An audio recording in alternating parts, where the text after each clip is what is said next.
On va avancer parce que dans l'actualité de ce week-end, il y a également cet accident de chasse tragique qui s'est déroulé. Et ça devient un débat politique pour une question très simple. Désormais, certains proposent d'interdire la chasse le week-end et en particulier pendant les vacances scolaires. Est-ce que c'est une solution? On va en parler avec un chasseur également. Tout d'abord, retour sur ce qui s'est passé ce week-end. On ne tire pas en direction des routes, des chemins. Les règles pour chasser sont très strictes. Pourtant, des accidents se produisent chaque année. Alors faut-il changer la réglementation?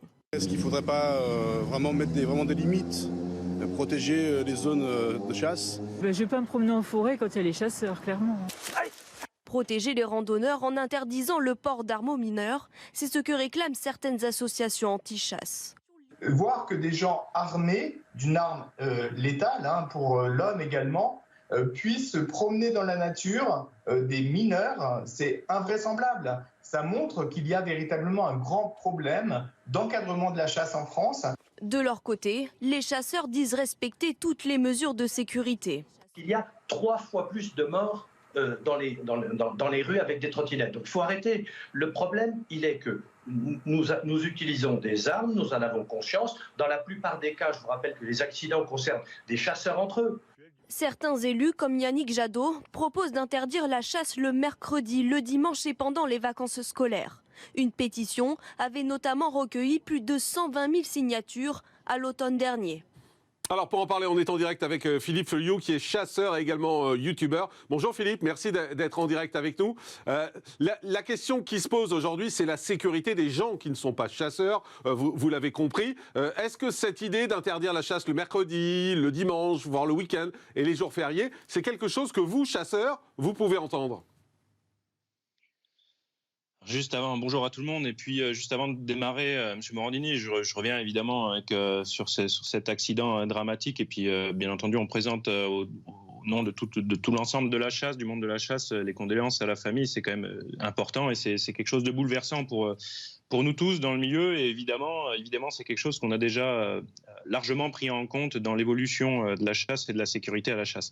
Maintenant, c'est quelque chose qu'on peut entendre, on peut entendre cette inquiétude, mais il y a déjà énormément de choses qui sont faites sur le terrain.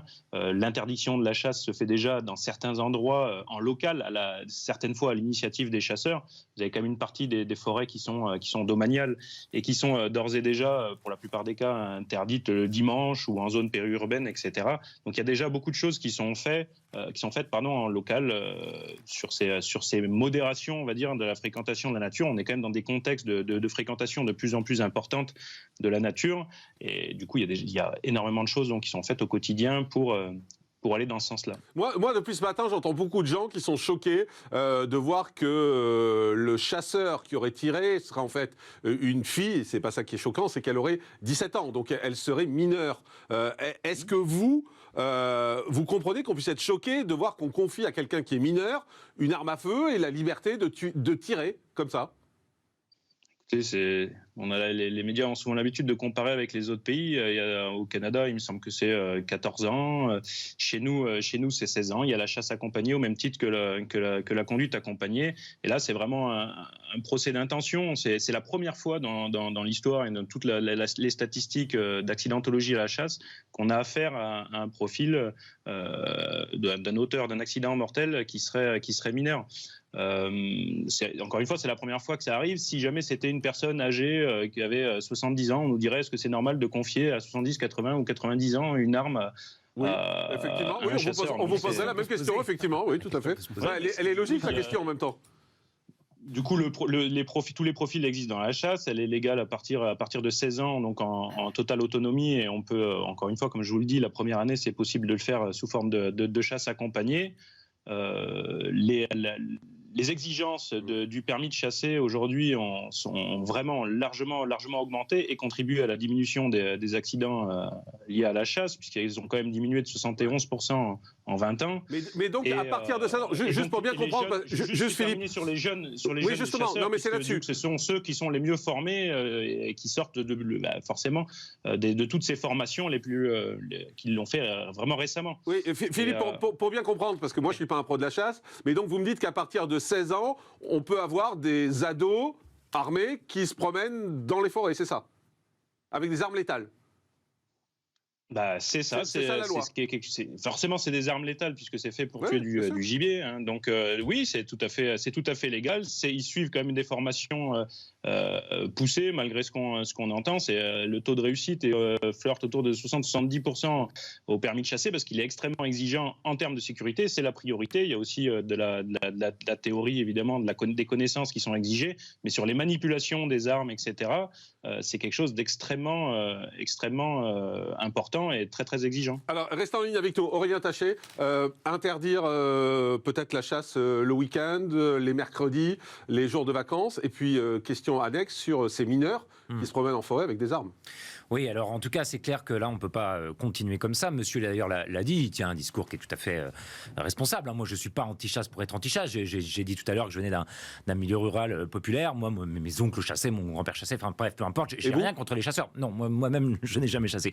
Mais par contre, aujourd'hui, il se passe quelque chose. C'est-à-dire que les gens se réapproprient la nature, vont beaucoup plus qu'avant, peut-être, se promener en forêt. Et on a eu, sous le mandat d'Emmanuel Macron, je dois bien le dire aussi, des mesures qui ont très largement développé la chasse et facilité la chasse. Le permis de chasse ne coûte plus rien. On a eu un encouragement sur toutes les pratiques de chasse. Et là, il y a un déséquilibre manifeste. Donc, il faut retrouver un équilibre. Moi, je ne stigmatise pas les chasseurs. C'est un loisir que je respecte. En revanche, c'est clair, il faut aussi que les autres puissent aller se balader en forêt en toute tranquillité le dimanche ou d'autres jours. Donc, je soutiens ces mesures d'interdiction le week-end.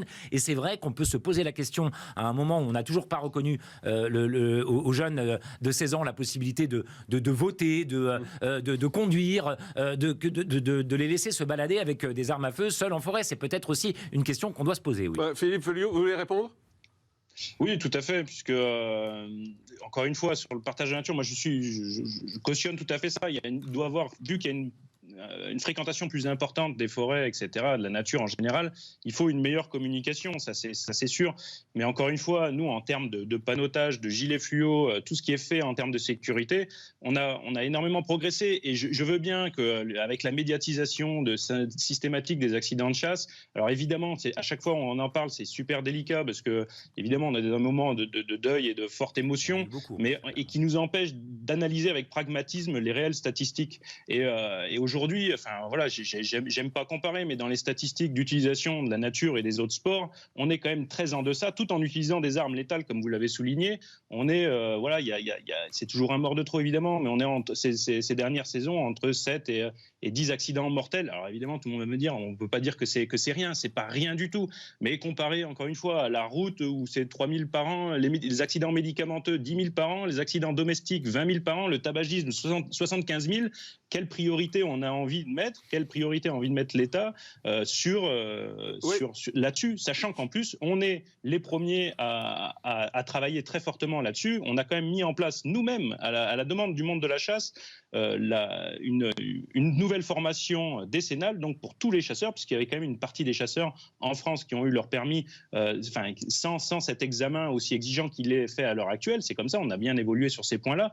Et aujourd'hui, on a même rajouté à notre propre demande une formation décennale, donc tous les chasseurs de France, dans les 10 ans, resuivront une formation importante sur tous les gestes de sécurité.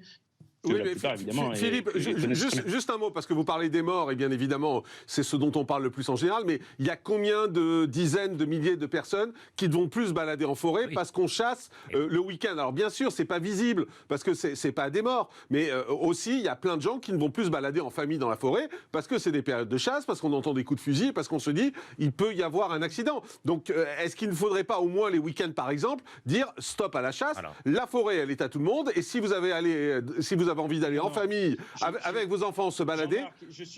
Je suis obligé de vous interrompre sur quelque chose comme ça, parce que c'est quelque chose qui nous porte énormément de préjudice, et c'est juste quelque chose d'un point de vue juridique, quoi, à un moment donné, sur la nature appartient à tout le monde, la forêt appartient à tout le monde, il faut arrêter avec ça, parce que les gens le croient vraiment, et c'est pas le cas. Il y a toujours un propriétaire, et rien que sur ça, c'est quelque chose. Alors, je suis dès qu'il y a des forêts publiques ouvertes au public, il va falloir faire très attention, etc. Mais il faut savoir aussi qu'on a des obligations en termes de prélèvement, etc. En termes de chiffres, de quotas à prélever, sinon on a des amendes et tout ça. C'est quand même quelque chose qu'il faut que le grand public comprenne aussi. Donc, on peut pas d'un côté nous dire vous avez des missions de service public. Le jour où on était confinés, que la ministre de l'Environnement nous a quand même demandé d'y aller, de maintenir ça comme des activités essentielles. Donc on avait le droit d'aller à la chasse, évidemment, parce qu'il y a des rôles importants de régulation. Ça, c'est un premier point. Et donc où j'en étais sur. Non, mais ma question, c'est les week-ends. Est-ce qu'on peut pas laisser les week-ends aux familles, en forêt, simplement? Et donc, non, je là-dessus. Donc, la forêt est à 80% privée en France. Donc, il y a quand même des gens qui sont chez eux et qui ont quand même toute la liberté de s'organiser comme ils veulent pour vivre chez eux. C'est pas juste parce qu'il n'y a pas des clôtures qui matérialisent la propriété privée que la nature appartient à tout le monde. Donc, voilà, 80% de la forêt est privée. Et après, le reste sur le... Frédéric Descrozaille, député En Marche, votre avis là-dessus, c'est quoi? Moi, je voudrais d'abord dire juste un mot, que cet accident, c'est l'horreur totale. Moi-même, j'ai grandi en Aveyron, c'est les balades que j'ai faites, ce qu'elle a fait la personne qui a été victime. C'est un cauchemar de se dire que ça peut arriver. Je pense aussi d'ailleurs à la gamine, alors voilà, la jeune fille de 17 ans qui a commis cet accident, parce que ça ne note rien au drame pour la famille de la victime, mais je pense que pour elle, c'est aussi, c'est l'horreur cette affaire. Donc, mais je voudrais juste dire une chose, qu'à propos de cette interdiction, je me méfie énormément des dispositions nationales et complètement générales. Qu'il faille réguler, c'est certain. Réguler les usages, en fait. Est-ce qu'on interdit la chasse le week-end? Parlons pas dans le vide. Parlons pas dans le vide. Est-ce qu'on interdit la chasse le week-end? Localement, peut-être, mais il faut confier ça à des autorités locales. Les chasseurs, c'est pas pour jouer aux cow-boys qui prennent un fusil. Moi, je connais des paysans qui en ont besoin pour que les sangliers n'escantent pas leurs vignes dans le Luberon. Le Luberon, c'est hyper touristique. Ça se fait depuis des années. J'ai pas entendu parler d'accidents parce qu'il y a une régulation, que localement, il puisse y avoir des décisions beaucoup plus strictes pour aménager les usages et sécuriser les différentes formes d'usage. Oui, mais au niveau national, la grande phrase sur le mercredi et les week-ends, non. Patrick Aram. Ça localement. Non, moi je suis personnellement, je parle en mon nom, totalement défavorable à l'instauration d'une telle règle. Je vais vous dire pourquoi. Mais on voit qu'on est en période électorale et personne n'ose aller contre les chasseurs qui représentent un pouvoir électoral énorme. Il n'y a Corinne Taché qui a osé y aller.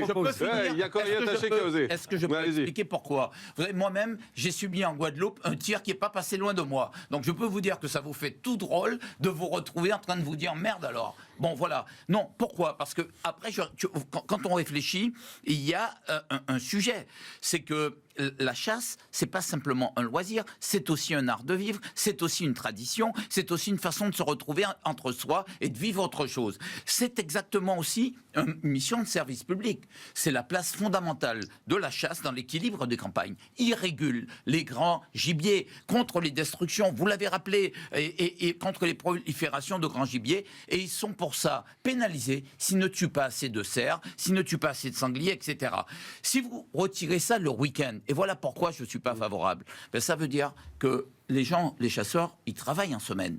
S'ils ne peuvent pas aller les week-ends et pendant les vacances chasser, ça pose un problème. Ce qu'il faudrait faire, c'est peut-être imaginer qu'on sépare les week-ends, soit le samedi, soit le dimanche à l'un à l'autre. On peut peut-être aussi faire en sorte qu'on réglemente de manière plus drastique la profession. Moi, j'avoue qu'il y a déjà eu des mesures prises. Vous savez qu'au début des années 2000, il y avait à peu près une trentaine d'accidents mortels par an. Là, on doit être entre 8 et 13 accidents mortels. Donc, ils ont déjà fait des efforts. Ça n'est pas suffisant parce qu'un mort, c'est un mort de trop. Et non, monsieur, quand vous dites ils sont chez eux, ils ont le droit de faire ce qu'ils veulent, non. Je pense qu'il faut que nous puissions faire en sorte que ça puisse être partagé, qu'il n'y ait pas de conflit d'usage. Les chasseurs ont fait des efforts. Peut-être qu'il faut encore aller plus loin, mais moi je suis défavorable à une décision autoritaire qui priverait ces chasseurs d'un droit et qui priverait aussi les promeneurs d'un autre droit. Merci beaucoup, merci Philippe, merci d'avoir été en direct avec nous et de vous être expliqué. On va faire une pause. Dans un instant, Florent Philippe, vous